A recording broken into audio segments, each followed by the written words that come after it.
The first message from my dead wife arrived before the dirt on her grave had settled.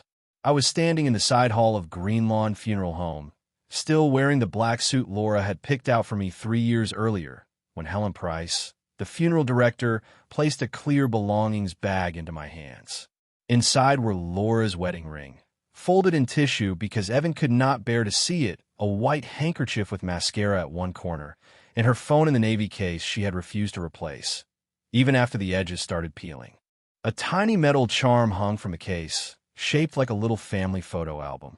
I had seen it 100 times, tapping against her fingers while she answered school emails, paid bills, or took pictures of Evan pretending he hated pictures.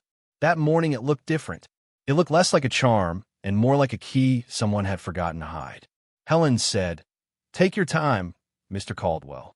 Her voice was soft, the professional kind of soft people use when they are afraid one normal word might break you. I nodded because I could not trust my own voice. 30 feet away, through the open doorway, my 16-year-old son stood beside Laura's framed memorial photo. Evan had not cried during the service. Not when the pastor spoke, not when his grandmother Margaret sobbed into a handkerchief, not even when the casket disappeared behind the cemetery tent. He just kept one hand in the pocket of his gray dress pants and stared straight ahead, like grief had turned him into a statue wearing his father's shoes. I was about to slip the belongings bag under my arm when the phone buzzed. One short vibration, then another. The sound was so small that no one else reacted, but to me it felt louder than the church bell that had rung over Laura's grave. My thumb froze against the plastic. Laura's phone should have been dead, not powered off. Dead. The battery had been at 4% when Helen sealed it in the bag the night before, and I knew because I had watched them do it, too numb to ask for it back. Still, the screen lit through the plastic. A notification banner glowed across the glass. The family album. Don't tell Evan. For a moment I forgot how to breathe. Not because it mentioned an album. Laura had albums everywhere, boxes of printed photos, cloud folders with labels only she understood, little captions written on sticky notes and tucked behind frames. It was Evan's name that made the room tilt. Don't tell Evan. Not call Evan. Not protect Evan. Don't tell him. I looked up, and my son was still standing by his mother's picture, unaware that a phone in my hand had just put his name inside a secret Laura had taken to her grave. Before I could move, Margaret Ellison appeared beside him. Laura's mother wore a black dress with pearl buttons and the expression of a woman who had been rehearsing sorrow in front of a mirror. She touched Evan's shoulder, leaned close, and whispered something that made him glance toward me. Then Brett, Laura's older brother, stepped in from the reception room, carrying folded programs. He saw the bag in my hand. More specifically, he saw the phone. His face changed for less than a second, but I caught it. Not sadness, not surprise, recognition. "Ryan," Margaret called, crossing the carpet toward me too quickly. "We should probably keep Laura's phone with her side of the family for now. Evan doesn't need anything confusing today." I had not told her it had buzzed. I had not told anyone. I closed my fingers around the plastic bag, feeling the album charm press into my palm like a warning. On the screen, the message dimmed but did not disappear. Helen watched from her office doorway. Still, Margaret held out her hand as if the phone belonged to her. And behind her, Evan looked at me with exhausted trust of a boy who had no idea that every adult in the room had started lying about what his mother left behind. Margaret's hand stayed open between us, pale and steady, like she had asked for a casserole dish instead of the last working piece of my wife. I looked at her palm, then at Brett, who had stopped pretending to arrange funeral programs. He was watching the clear plastic bag with the focus of a man waiting for a door to unlock. "Laura's phone has family pictures on it," Margaret said. "Things Evan might misunderstand. Let me hold it until tomorrow." That was the first time all day she sounded practical instead of broken. Evan was still near the memorial table, but his eyes had moved from his mother's portrait to us. I forced my face to stay calm. "I will keep it with her other belongings." Margaret blinked once. Brett stepped closer. "Ryan, this is not the time to make everything about control." The word control landed too neatly. Laura had warned me about that word once during a quiet Sunday in our kitchen, months before the diagnosis got worse. She had been sorting old photographs into envelopes, smiling at one of Evan with missing front teeth when her phone rang and she turned it face down. Afterward, she said, "If my mother ever says someone is being controlling, listen to what she's trying to take." I had laughed then because I thought it was one of those family complaints that sound bigger than they are. Standing in Greenlawn, with my wife's phone buzzing from inside a sealed bag, I did not laugh. Helen Price moved from the office doorway. "Mrs. Ellison," she said carefully. "Mrs. Caldwell left written release instructions for her personal effects." Margaret's hand lowered. Brett's jaw shifted. Helen looked at me, not them. The phone, jewelry, and private papers were to be released only to Mr. Ryan Caldwell, unless he declined them in writing. A small silence opened in the hallway. It was not loud, but everyone felt it. Margaret recovered first. Laura was medicated when she signed many things. Helen's expression changed by a fraction, the professional softness thinning into something firmer. "This was signed 6 weeks ago in my office, during a pre-arrangement meeting." She was clear. A new feeling moved through me, sharper than grief. Laura had planned this. Not her death, not exactly, but this moment. She had known someone would ask for the phone. Brett gave a short breath through his nose. "That does not mean Evan should be exposed to whatever is on it." He turned just enough for my son to hear his name. Evan looked down. I wanted to cross the hall and put myself between him and every sentence in the room, but I understood suddenly that was what they wanted. If I reacted too hard, I would become the unstable version of myself they seemed ready to describe. So I placed the belongings bag inside my suit jacket flat against my chest and buttoned the jacket over it. No one is exposing Evan to anything today. Margaret's eyes followed the movement. "Then let us all agree not to open it." I did not say that. Her face tightened. For the first time since the cemetery, I saw irritation break through the mourning. It was quick, but it was real. Helen cleared her throat and handed me a cream envelope from the desk. "Laura also asked that you receive this before the reception slideshow." On the front, in Laura's handwriting, were 3 words for Ryan first. My fingers almost failed around it. Brett saw the envelope and took one step forward before stopping himself. Margaret whispered his name, barely audible. Not in warning, in panic. From the reception room, the notes of Laura's memorial music began playing through the speakers. Guests turned toward the screen. Evan wiped his hands on his pants and walked in slowly with his grandmother beside him. I stayed in the hallway, holding the envelope Laura had left for me and feeling the phone press against my ribs. Then the projector flickered on, and the first photograph filled the reception wall. It was Laura with Evan and the Ellisons at Thanksgiving, cropped so tightly that my shoulder was missing from the edge. The photograph on the wall lasted only 4 seconds, but it changed the temperature of the room. I knew that picture. Laura had made me set the camera on a stack of cookbooks because Evan wanted all 5 of us in it. Even Brett, who had arrived late and complained that our dining room lighting made everyone look tired. In the original, my hand rested on Laura's chair, and Evan leaned against my side with cranberry sauce on his sleeve. On the screen, there was no hand, no sleeve, no father. Just Laura smiling between Margaret and Brett, with Evan framed like he had always belonged on their side of the table. The next photo appeared. Laura at Evan's 8th grade promotion. I had taken that picture after driving 3 hours back from a worksite in Toledo because Laura was too weak to stand in the parking lot alone. In the slideshow, the crop began at Evan's left shoulder. My blue tie, the one Laura bought for the ceremony, was gone. Evan noticed. His head turned slightly toward me, not enough for Margaret to catch, but enough for my stomach to tighten. Grief had made him quiet. This made him confused. Then a third photo came up. Christmas morning, Evan opening the telescope Laura and I saved for all year. The caption underneath read, "Laura, Evan, and the Ellison family keeping traditions alive." I heard Helen inhale beside me. She had known Laura only through funeral arrangements, yet even she understood that something was wrong. "That is not the file your wife sent us," she said under her breath. I looked at her. "What do you mean?" Helen did not answer right away. She watched the screen as another picture appeared, this one showing Laura in her hospital scarf beside Margaret, with a caption thanking the family who never left her. My chest tightened, not from jealousy, but from the precision of it. They were not simply choosing flattering pictures. They were building a record. Helen leaned closer. Laura delivered a flash drive herself. She said no one was allowed to substitute the slideshow unless you approved it. I turned toward the small audio-visual booth at the back of the reception room. Through the glass, a young attendant clicked through the playlist, looking nervous. Brett stood near him, one arm folded, one hand resting on the booth counter like he owned the equipment, the building, and the story. Margaret kept her hand on Evan's back. Every few images, she bent toward him and whispered, as if narrating the life on the wall before he could remember it himself. The cream envelope in my hand suddenly felt heavier. For Ryan first. I slid a thumb under the flap, careful not to tear Laura's handwriting.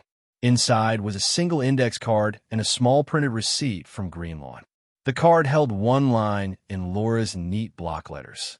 If the first slide is not the porch swing, ask Helen for the original. The receipt was dated 5 weeks earlier and listed a file name. Caldwell Underthing Final. I looked back at the wall. The first slide had been Thanksgiving, not the porch swing. Helen saw the card. Her eyes hardened. Come with me. She led me through a side door into the office corridor, away from the music and soft conversations. The phone under my jacket buzzed once, almost as if it knew we were moving closer. Helen unlocked a cabinet and pulled out a padded mailer with Laura's signature across the seal. This is the backup she left, she said. I thought we were running it. She opened the logbook. Her finger stopped halfway down the page. A replacement request had been signed that morning, 30 minutes before the service. Requester, Derek Ellison. Approval note. Family correction for emotional accuracy. Attached file. Holloway_final memorial_V3. Helen looked at me with quiet alarm. Mr. Caldwell, your wife specifically wrote that no Ellison file was to be used. Before I could ask why, the reception room erupted in polite applause as the final slide appeared, and Helen's office printer woke up behind us, printing a document neither of us had requested at that exact moment. Helen reached the printer before the last page finished sliding out. She lifted the sheet by the corners, as if touching it too firmly might make the words more true. It was not a photograph, not a program, and not part of the memorial slideshow. Across the top, in clean office lettering, it read, Family Transition Support Summary. Under that, my name appeared beside a blank signature line. Evan's name appeared twice. Laura's name appeared once, already marked deceased. Helen looked from the paper to the machine.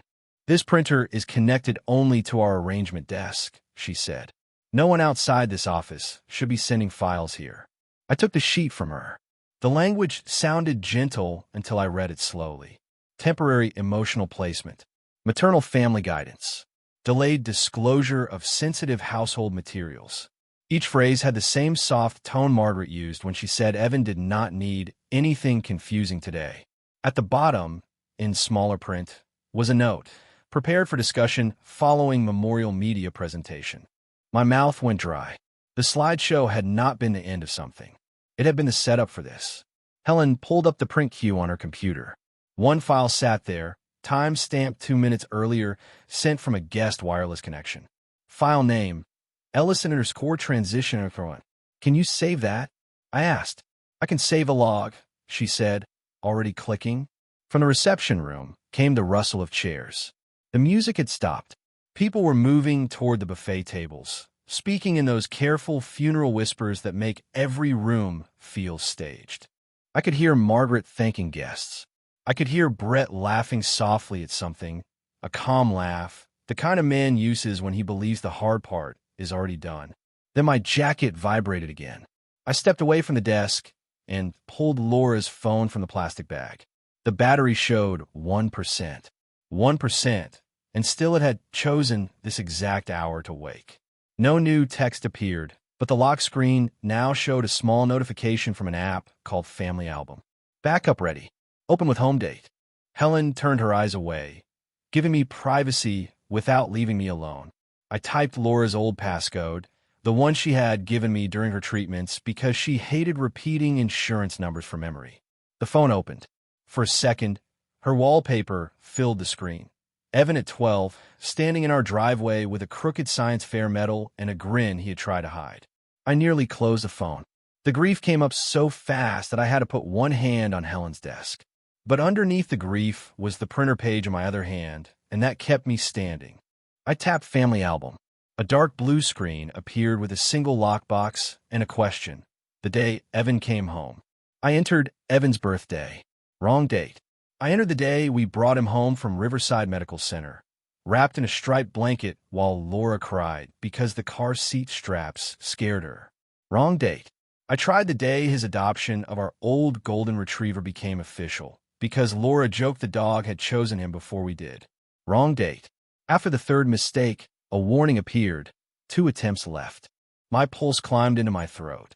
If I locked myself out, whatever Laura had left could disappear behind passwords and silence.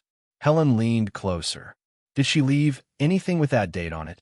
I looked at the cream envelope, the printed receipt, the phone case. The navy rubber was worn smooth around the camera. The tiny album charm rested against my thumb. I had thought it was decorative, but when I turned it over, there was a shallow engraving on the back, hidden by a scratch. 8/14. Not a year, just 2 numbers and a line between them. I entered August 14th. The lockbox opened. For one breath, there were no photos, only a black folder with a title that made my knees feel weak. For Ryan First. Then the screen dimmed, the battery dropped to red, and a voice note from Laura began loading. Helen reached the printer before the last page finished sliding out. She lifted the sheet by the corners, as if touching it too firmly might make the words more true. It was not a photograph, not a program, and not part of the memorial slideshow. Across the top, in clean office lettering, it read, Family Transition Support Summary. Under that, my name appeared beside a blank signature line. Evan's name appeared twice. Laura's name appeared once, already marked deceased. Helen looked from the paper to the machine. This printer is connected only to our arrangement desk, she said. No one outside this office should be sending files here. I took the sheet from her. The language sounded gentle until I read it slowly. Temporary emotional placement. Maternal family guidance. Delayed disclosure of sensitive household materials. Each phrase had the same soft tone Margaret used when she said Evan did not need anything confusing today. At the bottom, in smaller print, was a note, prepared for discussion following memorial media presentation. My mouth went dry. The slideshow had not been the end of something. It had been the setup for this. Helen pulled up the print queue on her computer. One file sat there, time-stamped 2 minutes earlier, sent from a guest wireless connection. File name, Ellison_transition_fun. Can you save that? I asked. I can save a log, she said, already clicking. From the reception room came the rustle of chairs. The music had stopped. People were moving toward the buffet tables, speaking in those careful funeral whispers that make every room feel staged. I could hear Margaret thanking guests. I could hear Brett laughing softly at something, a calm laugh, the kind of man uses when he believes the hard part is already done. Then my jacket vibrated again. I stepped away from the desk and pulled Laura's phone from the plastic bag. The battery showed 1%. 1%, and still it had chosen this exact hour to wake. No new text appeared, but the lock screen now showed a small notification from an app called Family Album. Backup ready. Open with home date. Helen turned her eyes away, giving me privacy without leaving me alone. I typed Laura's old passcode, the one she had given me during her treatments because she hated repeating insurance numbers from memory. The phone opened. For a second, her wallpaper filled the screen. Evan at 12, standing in our driveway with a crooked science fair medal and a grin he had tried to hide. I nearly closed the phone. The grief came up so fast that I had to put one hand on Helen's desk. But underneath the grief was the printer page in my other hand, and that kept me standing. I tapped Family Album. A dark blue screen appeared with a single lockbox and a question. The day Evan came home. I entered Evan's birthday. Wrong date. I entered the day we brought him home from Riverside Medical Center, wrapped in a striped blanket while Laura cried because the car seat straps scared her. Wrong date. I tried the day his adoption of our old golden retriever became official, because Laura joked the dog had chosen him before we did. Wrong date. After the third mistake, a warning appeared. 2 attempts left. My pulse climbed into my throat. If I locked myself out, whatever Laura had left could disappear behind passwords and silence. Helen leaned closer. Did she leave anything with that date on it? I looked at the cream envelope, the printed receipt, the phone case. The navy rubber was worn smooth around the camera. The tiny album charm rested against my thumb. I had thought it was decorative, but when I turned it over, there was a shallow engraving on the back, hidden by a scratch. 8/14. Not a year, just 2 numbers and a line between them. I entered August 14th. The lockbox opened. For one breath, there were no photos, only a black folder with a title that made my knees feel weak. For Ryan First. Then the screen dimmed, the battery dropped to red, and a voice note from Laura began loading. Brett knocked once and entered before Helen answered. He carried the calm expression of a man stepping into a room he had already claimed in his mind. Behind him, Margaret waited in the hallway with a black folder pressed to her chest. I slid Laura's phone face down beside the charger, but not before Brett's eyes found the screen. He saw the album charm, the open folder, and the edge of the photograph Laura had warned me about. His smile did not vanish. It reorganized itself. Ryan, he said, everyone is trying to keep today gentle for Evan. Margaret came in then, closing the door behind her softly. No one is attacking you, she added, which was exactly how people begin when they have already decided you will defend yourself. Helen remained beside her desk, one hand near the logbook. This office is for arrangement matters, she said. Margaret ignored her and opened the black folder. Laura wanted a stable transition. We all know you have been under enormous strain. She placed a cream packet on the desk. It matched the photograph in Laura's album so perfectly that for a second I felt Laura standing between us, pointing. Family Transition Support Agreement. The title looked harmless. The first page spoke about grief counseling, school continuity, meals, transportation, and privacy. Margaret tapped the signature line. This lets us help until you can breathe.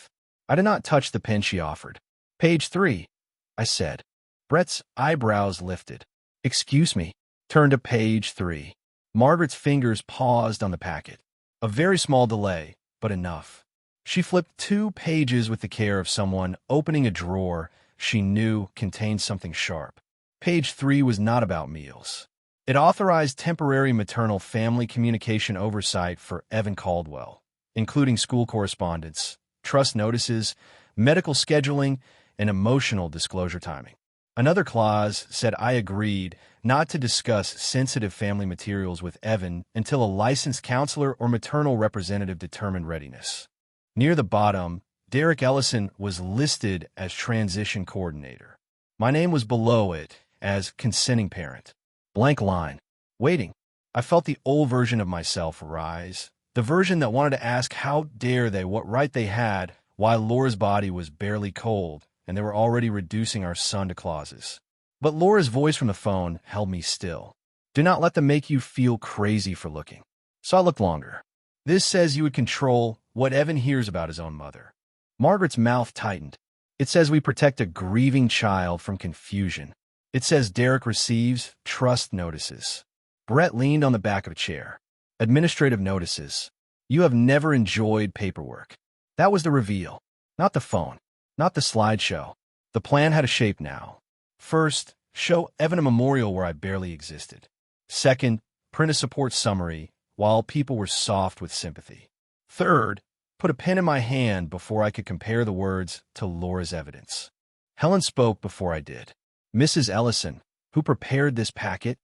Margaret turned. Our family attorney reviewed it. Name. That is private. Not if you are presenting it in my facility as part of a memorial arrangement. Brett's face sharpened. I picked up Laura's phone and opened the camera. The battery had climbed to 3%. I photographed page 1, page 3, the signature line, and the prepared coordinator clause. Margaret reached toward the packet. Ryan, do not make copies of a draft. Then do not ask me to sign it at my wife's funeral. The words came out level, which seemed to disturb them more than anger would have. In the hallway, chairs scraped across carpet, and someone called Evan's name with the sugary patience adults use when steering a child. From beyond the door came Evan's voice, low and uncertain. Grandma said Dad already agreed to something. Every person in the room stopped moving. Brett looked at Margaret. Margaret looked at the phone in my hand. And Laura's screen lit again with one new item inside the album. A folder labeled Show Arthur before Evan signs anything at all today. I reached the hallway before Margaret could answer Evan. My son stood beside the guest book table with a white envelope in his hand, the kind Greenlawn used for sympathy cards, except this one had his name printed across the front in Laura's favorite font. Evan Caldwell, Private Family Memories. Brett stood nearby, holding a paper cup of lemonade he had not touched. His voice was gentle. "Your mom wanted you to have that when you were ready," he said. Evan looked at me, then at the office door behind me. "Grandma said you already said it was okay." Margaret stepped out after me, her face arranged into worry. "Ryan, please do not make this harder for him." I did not move toward Evan too quickly. That was the trap. If I grabbed the envelope, I would look like the man they had been describing. If I stayed silent, Evan would open a version of his childhood chosen by people who had just tried to make me sign away his voice. "Evan," I said, keeping my hands visible, "before you read anything today, ask why they need you to read it before we go home."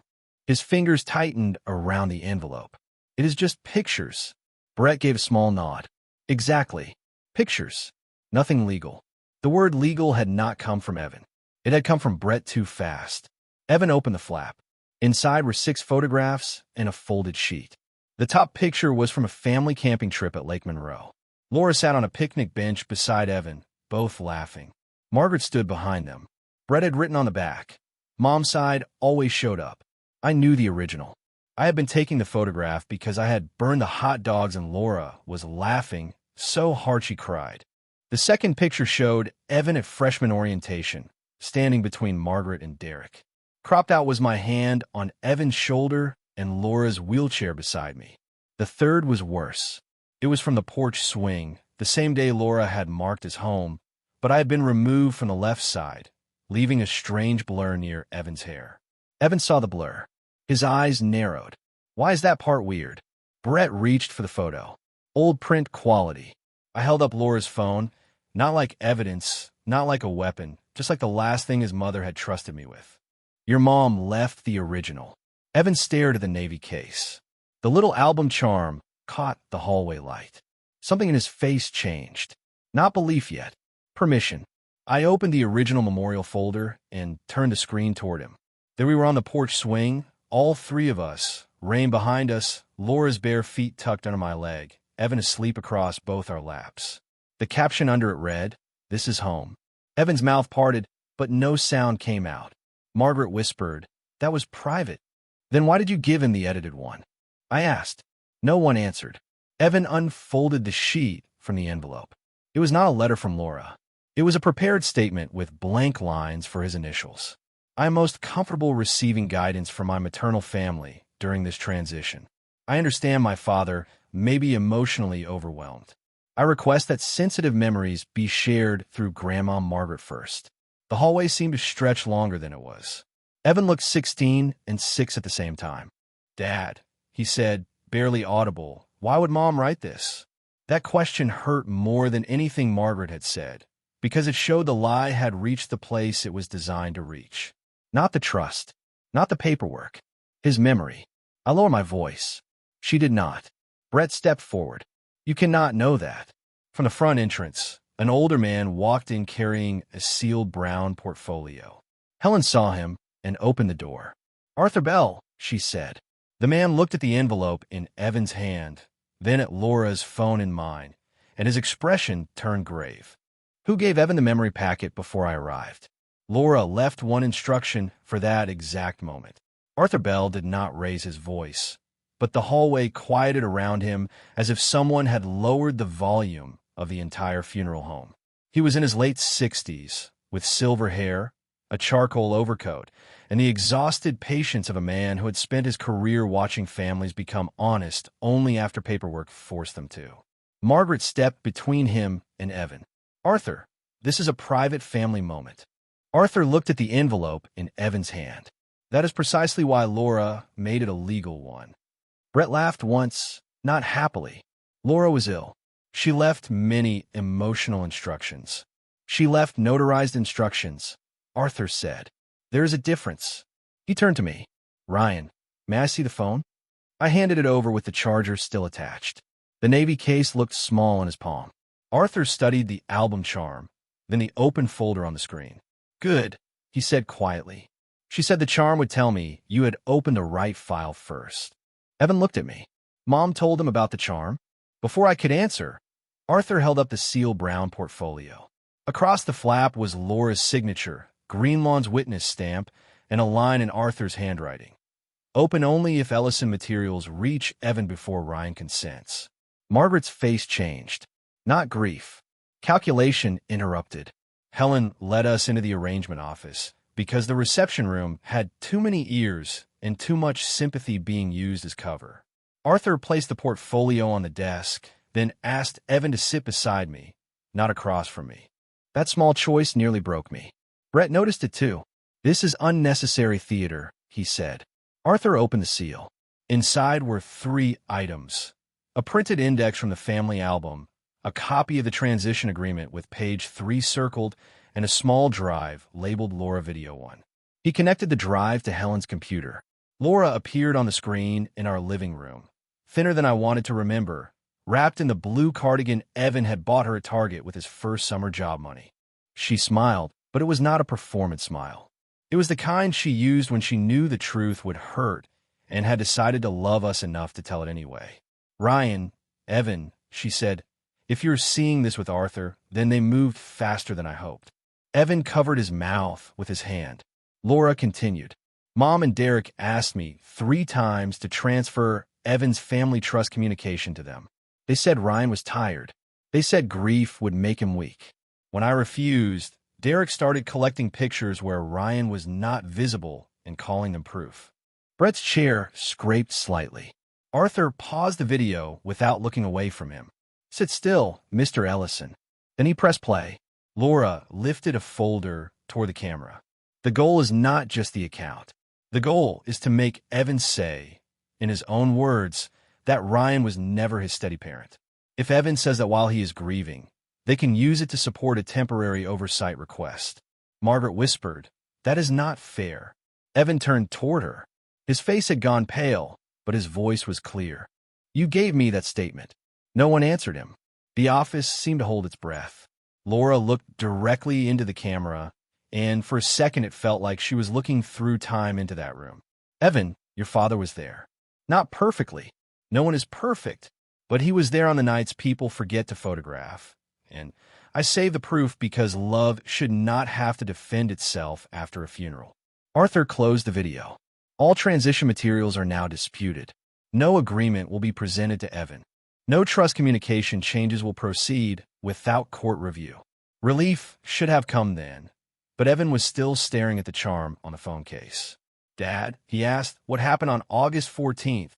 I knew the answer was inside the album, and I knew Laura had saved that final truth for me alone until our son was ready to hear it." Arthur did not push me to answer in front of everyone. He slid Laura's phone back across the desk, charger cord trailing like a lifeline. Evan watched my hand reach for it. Margaret had stopped crying. Brett had stopped speaking. That made the room feel more dangerous than when they were arguing, because silence gave them time to measure what was left to lose. I tapped the folder labeled for Ryan first, then the image dated August 14th. The porch swing photograph filled the screen, the original one, not the edited print Evan had been handed. Rain blurred the backyard beyond us. Laura was curled beside me in bare feet, laughing at something outside the frame. Evan was 7, asleep across both our laps, one hand gripping my shirt, as if letting go might send him somewhere else. Under the picture was a caption longer than the others. I read it silently first, because some truths are too heavy to place in a child's hands. Laura had written, "This was the day Evan came home. Not from the hospital, from fear." Ryan sat on this swing for 3 hours while Evan asked if people could stop loving you and still call themselves family. At 8:14 p.m., Evan woke up, looked at Ryan, and called him Dad without anyone prompting him. If anyone ever tries to make him believe love is proven by bloodlines or last names. Show him this. Evan leaned closer. Can I read it? I wanted to protect him from the sentence, but Laura had not built the album so I could hide the truth forever. She had built it so the truth reached him in the right room. I turned the phone toward him. He read without blinking.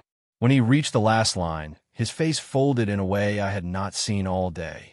Not the blank grief from the cemetery. Not the confusion from the slideshow. This was recognition.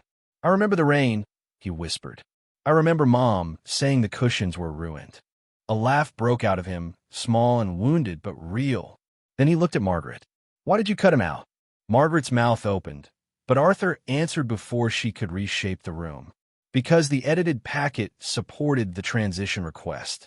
The original album contradicts it. He placed page 3 into his portfolio. I'm filing notice of dispute today.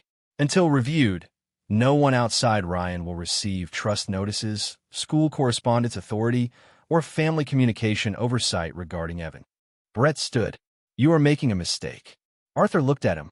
No, Mr. Ellison. Your mistake was assuming grief made documentation disappear. Helen printed the log before they could leave. The replacement slideshow request. The guest wireless print record. The timestamp on the transition file. Arthur placed each page behind Laura's video index. Nothing dramatic happened. No one shouted. No one was dragged from the building.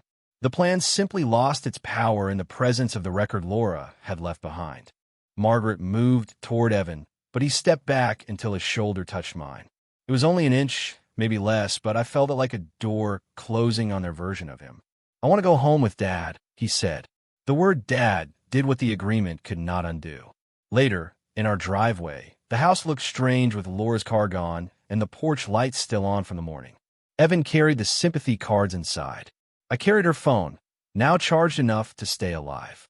At the kitchen table, I unclipped the album charm from the navy case.